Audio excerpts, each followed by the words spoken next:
back the reins in Egypt. The military appointed a defense minister suggesting a roadmap, quote, if politicians can't strike a deal in the next 48 hours. The Reuters news agency reporting, by the way, that 15 bodyguards of the Muslim Brotherhood leader have been arrested after an exchange of gunfire in which no one was injured. Events happening fast and furious 1 year and 1 day after the swearing in of Mohamed Morsi. Protesters in Cairo and elsewhere giving the Muslim Brotherhood-backed president until Tuesday to leave the military. Talking up the numbers from weekend mass demonstrations, claiming 14 million turned out Sunday across Egypt. Well, we'll be asking our panel about that figure. What is sure is that both pro- and anti-Morsi demonstrators have been taking to the streets en masse, either for or against Egypt's first democratically elected president. We'll see why an unlikely coalition of liberals and Salafists have banded together against the Muslim Brotherhood, whose main Cairo offices still smoldering this Monday after being torched. Today in the France 24 debate, is it the return of the army? And with us to talk about it from London, Zaïnab YASSIN of the Muslim Brotherhood-backed Freedom and Justice Party. Welcome to the France 24 debate. We welcome as well Hanna YOUSEF, Egyptian activist and member of the Tamarod Rebellion Campaign. Welcome back to the debate. Welcome back to EKOVICH, who teaches political science at the American University of Paris. The France 24 debate, where you can join the conversation, and you have on Facebook and on Twitter our hashtag F24debate. It was mid-afternoon when the news filtered down to Cairo's Tahrir Square. The crowd cheering a recorded statement by the head of the armed forces, General Abdel Fattah al-Sisi, reiterating a, quote, request that the people's demands are met, giving 48 hours as, quote, a last chance to take their responsibility. Otherwise, the military will announce a roadmap and measures to monitor its implementation. Well, let's go to Cairo, and correspondent Kathryn STAPLEY was just off that square. Kathryn, any word on what this roadmap would actually mean?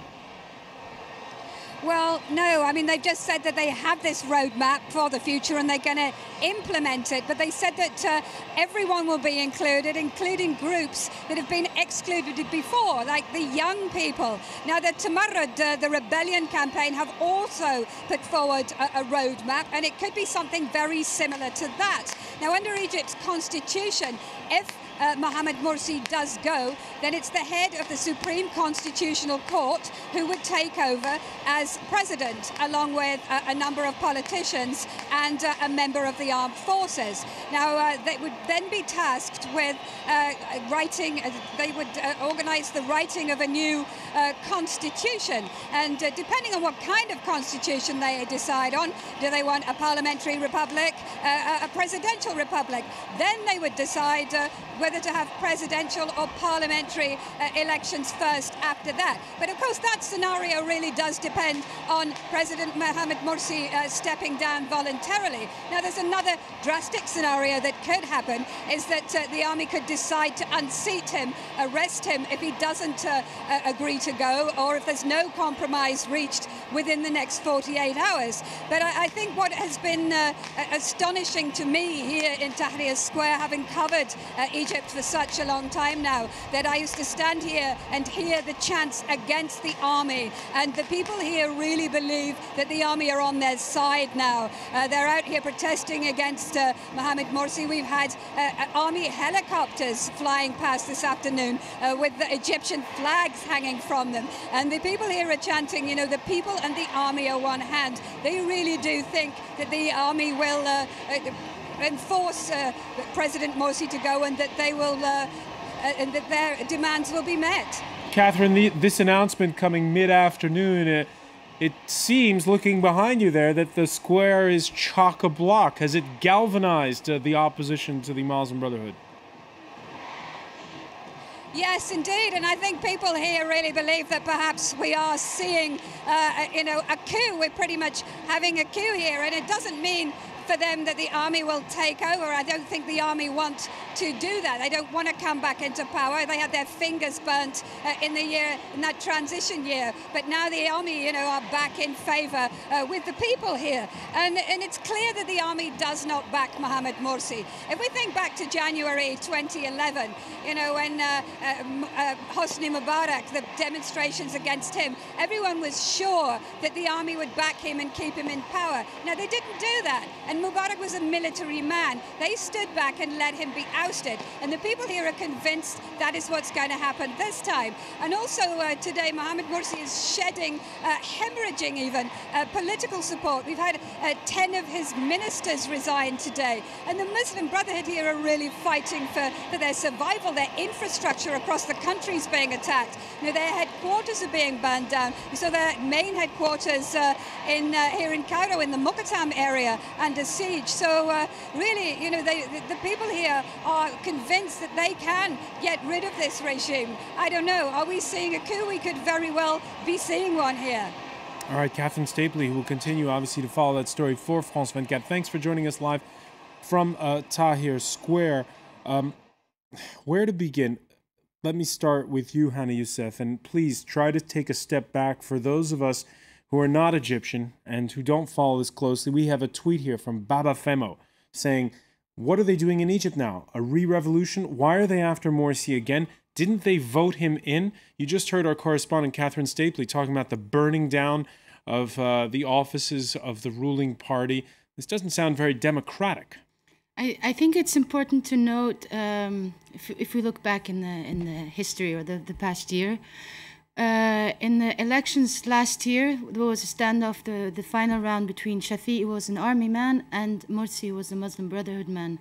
And so we had the choice between two of them. And Morsi did not have sufficient popularity to win, so he had to recruit the revolutionary and the oppositional forces, and they made an agreement with several points. For example, making a constitutional assembly that would be with that would represent the whole country, having a national unity government, and several points. And this was read out by some figures of the opposition. Once in power, Morsi did not respect any of these of the points of the agreement. In addition, started using the same methods as Mubarak, the same torture, and sometimes even worse, and also the death of using live fire on protesters and so on. And so from the side of, let's say, the people, or from the side of the people who voted for him, they said, you did not respect our deal, so you no longer have legitimacy. Zaïnab, YASSIN, your reaction. Did Morsi fail to hold up his end of the bargain with those that he built a coalition? No, not at all. And one of the biggest evidence for that is all the protesters now in Tahrir. Before, in Hosni Mubarak's time, there was no such thing as freedom of speech. So, I mean, I don't understand, everybody against Morsi now, it seems that they're against democracy. They have an elected president. They have to understand that. I appreciate that for 60 years, Egypt hasn't seen democracy, but the Egyptian people have to start understanding that very quickly. Stephen EKOVICH, you were in Cairo at the end of April. Do you understand it when the same people who were protesting against the military are now cheering the military? Well, for the people who were protesting against the military, represented the old regime in Mubarak.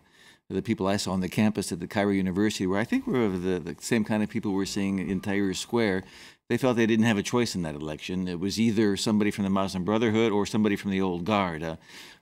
So, in fact, they didn't want to vote for anybody from the old guard, and that indeed did help Morsi become the president. But isn't General Sisi effectively part of that old guard? No doubt. I mean, in many ways, Morsi has not been able to rally the confidence of the military to his side. The military has stayed out of it for the moment. Neither side is democracy is fragile in Egypt. I mean, it's not easy to get to democracy after an autocratic, authoritarian regime. It's fragile on both sides. I think that the President Morsi did not understand that winning an election didn't give the winner all power.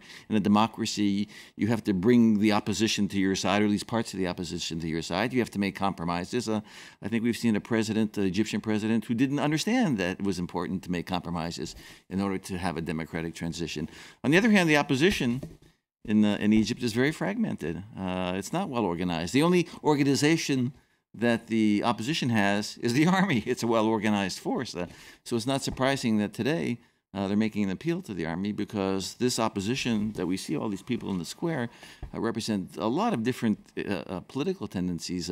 It's fine to demonstrate and to protest, but what next? All right, and we have people, again, as our correspondent Kathryn STAPLEY was saying, galvanized, coming to Tahrir Square one day after we saw the biggest pro and anti-Morsi demonstration since his election 1 year and 1 day ago. The announcement coming just a few hours ago, the army giving 48 hours for the political leaders to come to some conclusion, or else it would impose a, quote, political roadmap. We've got some reactions for you. One from the former foreign minister, who's been a politician who ran for president, Amr Moussa, saying, wasting more time will make things worse. The invitation to meet the demands of the people within the next few hours is a historic opportunity which should not be lost. In other words, an endorsement there for the statement put out by the head of the army. The Muslim Brotherhood has reacted, saying it is, quote, studying the army's statement. Zaïnab, YASSIN, what do you think the upshot will be once it's finished studying that statement? Well, I mean, you know, I can't say for certain, and I'm waiting for the party to make an official statement as well. But from what I can see, the army is clearly with democracy. So that means they will be with Morsi, from what I can see. Do you see in the next 48 hours the possibility that there could be some kind of deal? Well, it's up to the opposition. Morsi has suggested that they talk, and he has invited them many times. They do not want to talk, but now they realize that the army is not fully on their side, so they do have to talk. If they don't, I think the whole world can see that this opposition wants no democracy whatsoever. Now, we talked about it being a opposition of strange bedfellows at times, liberals and Salafists together. The Salafist Noor Party has put out its own reaction to that army statement. It's voicing fears about the army's return to politics, quote, in a big way. That's according to a party official who spoke to the state-run Al Aram website. So there is a fracture now among the people in Tahrir Square, some happy, some not happy with the prospect of perhaps the army taking the reins. We can sort of say, I believe that we can sort of say that now the Tamarod campaign is representing the millions that are on the street, at least 22 million of them who signed the petition. And the Tamarod campaign has been very clear about it, that there will be no, because there's a difference between the army and the Supreme Council of the army. And it's very clear, we will not repeat the mistakes of the past. We will not have the Supreme Council holding the political reins of the country. What the Tamarod campaign is saying is that they are asking the military, the police, and the judiciary system to respect their roles and to support the people. And so they're asking the military to protect the people against violence, to protect the borders, etc., etc. What's your reaction then to that statement, the Al-Noor party saying it's wary of the army coming back? I think we are all wary of the army coming back. We do not know what this roadmap is, but what we do know is that there are millions upon millions on the street, and that there is a political will to have. There are suggested solutions that there is a political will to have. One is a presidential council with 5 members, one from the army, one from the judiciary, the president of the High Constitutional Court, one representing the Islamists, and 2 representing the more civil society. And so there are already alternatives that are being put forth. Yeah. With us now, joining us now from Egypt's capital, former member of parliament and of the Constituent Assembly, Mona MAKRAM EBEID. She teaches political science at the American University in Cairo. Thank you for being with us in the France 24 debate.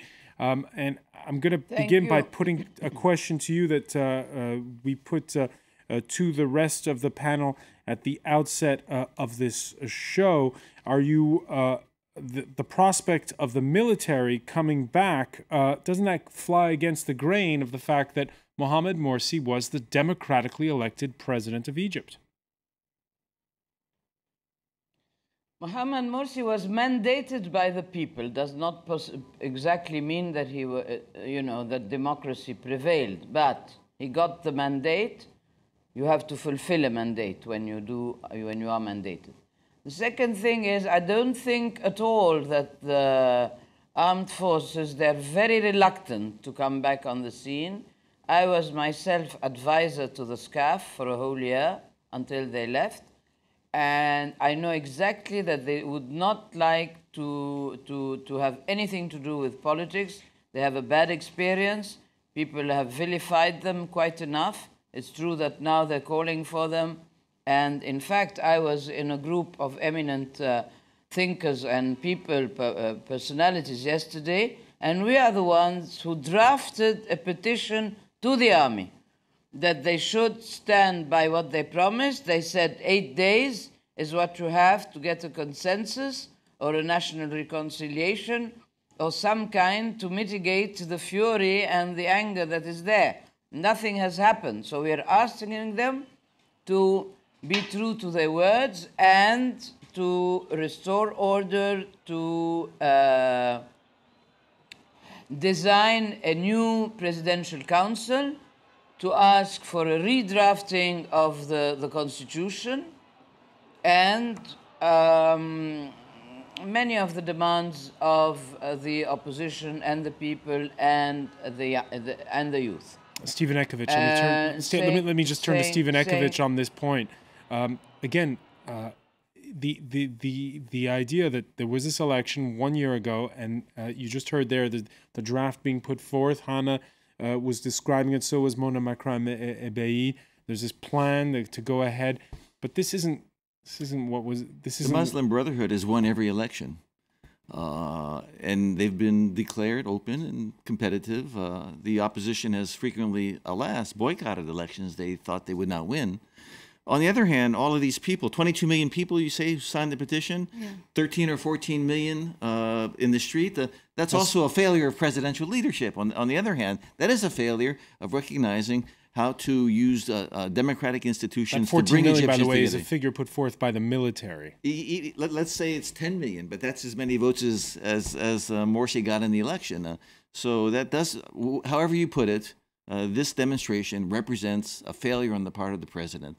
Now we're going to have to see if he's going to learn something from this, and if he's going to be able to step out and to create some sort of consensus that's going to bring some calm to Egypt. Otherwise, we could see a rather tragic outcome here in Egypt. I hope it doesn't come to that. We hope it doesn't come to that. But we're going to see if all sides, and we have on the set today, both sides are claiming that they represent democracy. And in some cases, both sides can make an argument that they're representing a democracy. But we're going to have to see if evoking that is going to lead to some sort of democratic compromise. All right, and we're going to continue this discussion when we come back. Stay with us. This is the France 24 debate.